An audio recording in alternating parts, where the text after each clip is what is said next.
અમદાવાદના ઓઢવમાં કાર ચાલકને વાતોમાં પરોવી 3 શખ્સોએ ₹5 લાખ ચોરી લીધા। મકાનના રિનોવેશન માટે આ કર્ણાટકથી પૈસા મંગાવવામાં આવ્યા હતા। અમદાવાદ હાથીજણમાં રહેતા યુવકે નવું મકાન વેચાતું લેતા તેના રિનોવેશન માટે થતા ખર્ચના ₹5 લાખ કર્ણાટક ખાતે રહેતા મિત્ર પાસેથી મંગાવ્યા હતા। ત્યારે ગુરુવારના રોજ બાપુનગર ખાતે આવેલી આંગણિયા પેઢીમાં પૈસા લઈને યુવક ઘરે પરત ફરતા હતા। બાપુનગર ખાતે આવેલી આંગણિયા પેઢીમાં પૈસા લઈને યુવક ઘરે પરત ફરતા હતા। આ સમયે ઓઢવ રણછોડજી મંદિર પાસે 2 બાઇકમાં સવાર 3 શખ્સોએ કાવતરું ઘડી યુવકને ચાલુ કાર રોકાવી હતી અને એક શખ્સે યુવકને વાતોમાં પોરવી અને બીજા શખ્સે કારની ડેકીમાં રહેલા ₹5 લાખ સેવરી અને ત્યાંથી ભાગી જતા ઓઢવ પોલીસ સ્ટેશનમાં આના વિશે ફરિયાદ નોંધાઈ હતી। પોલીસના વિભાગના અધિકારીને જાણ થતાં તેઓ ઘટના સ્થળે આવીને આગળની કાર્યવાહી હાથ ધરી હતી। હાથીજણમાં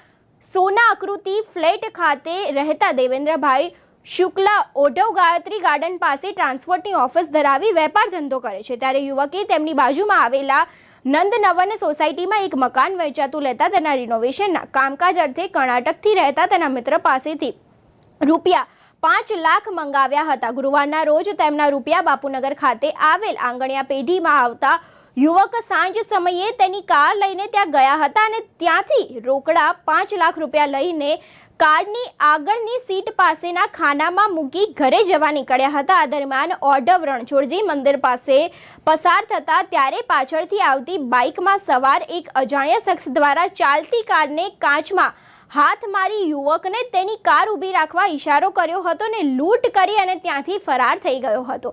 અમદાવાદમાં અનેક વખત આવી લૂંટફાટની ઘટનાઓ સામે આવતી હોય છે, ત્યારે ફરી એક વખત ઓઢવ ખાતે રણછોડજી મંદિર પાસે એક શખ્સને ગાડીમાં ₹5 લાખ લઈ જતા એક શખ્સ દ્વારા તેના ₹5 લાખની ચોરી કરવામાં આવી હતી।